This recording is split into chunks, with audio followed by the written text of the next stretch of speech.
Something interesting happened today. I was using my phone and then a friend shared a link to a YouTube short video.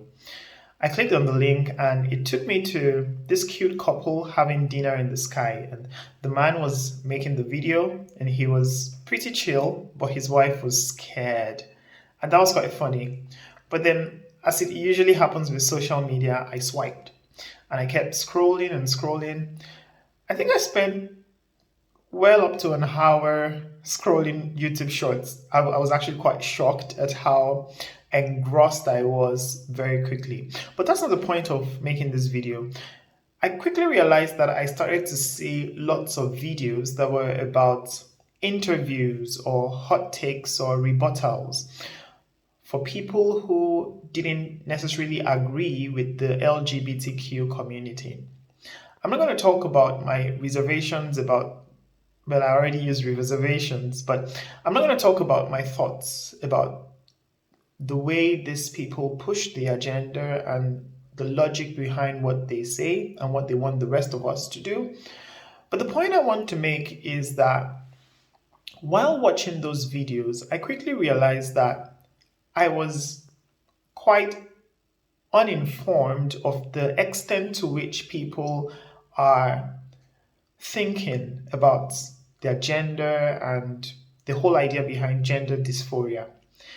My life doesn't seem to be I'm not involved in that kind of environment. So it's only when I watch it on YouTube, for example, that I realize that, oh, so people actually think like this.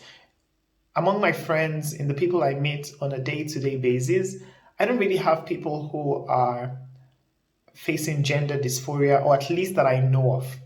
It got me thinking that in life, my whole experience of life, bar looking at YouTube videos, doesn't contain that. And I just see people who are seemingly straight and people who live lives bothering about other things. The point here is that time is not actually life because we all have time, equal amounts of time while we are alive. The point is that attention is life. So, what you put your attention to determines what life turns out to be for you. For me, I haven't paid much attention to people who are having questions about their gender. I'm a man and I'm quite happy to be one. I'm male, quite happy to be one.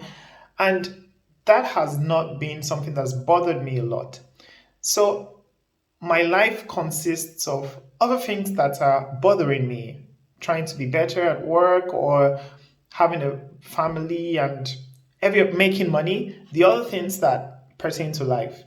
Meanwhile, there are other people whose entire identity and what they use much of their lives to do is about discussions on gender and how they identify themselves as. And it was quite, I'd say, a light bulb moment for me that I don't seem to be able to understand. Not sure if that's the best word to use in this politically correct climate, but I don't relate to that kind of existence.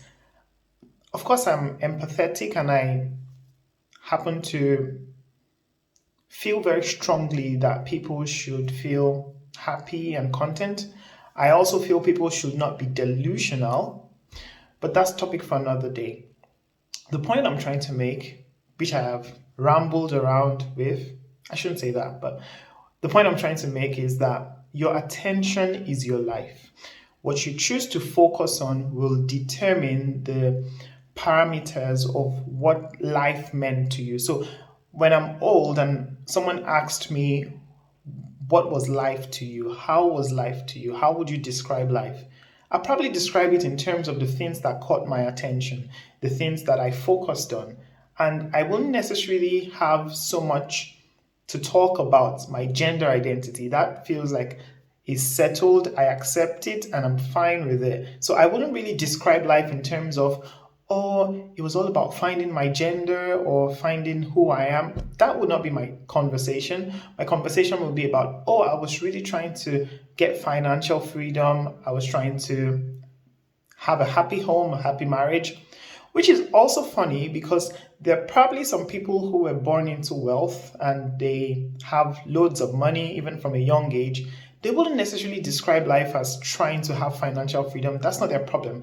Probably they will talk about trying to give back to the world and all the people they've helped philanthropically. And to each his own. I was about to say hone, the Yoruba accent. I'm from the Yoruba culture anyway. And there's this thing called the H factor, the Yoruba intonation, where you say things like hone, or you put consonants where you should use vowels, but that's an aside. The point I'm trying to make is to each his own. Each person will have what concerned him in life.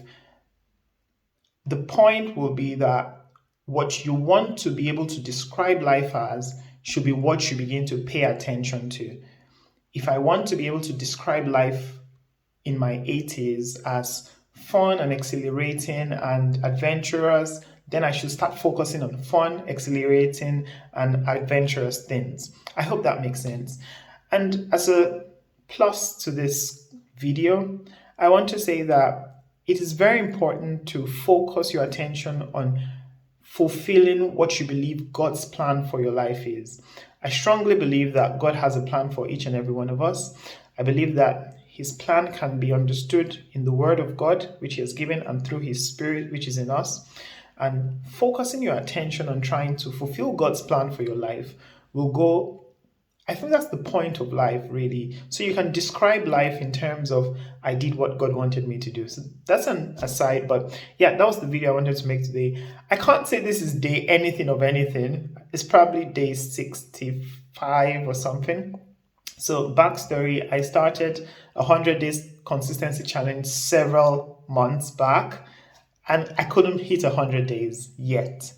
I'm going to continue from where I stopped because I understand that consistency is not so much as doing things exactly every day, but the point is keeping at it. Maybe I failed for a bit and then I start again, I try again until I can reach 100 days, and hopefully I will develop more consistency to even surpass 100 days. So this will be I choose 67 of the 100 days of consistency challenge. Thank you for watching.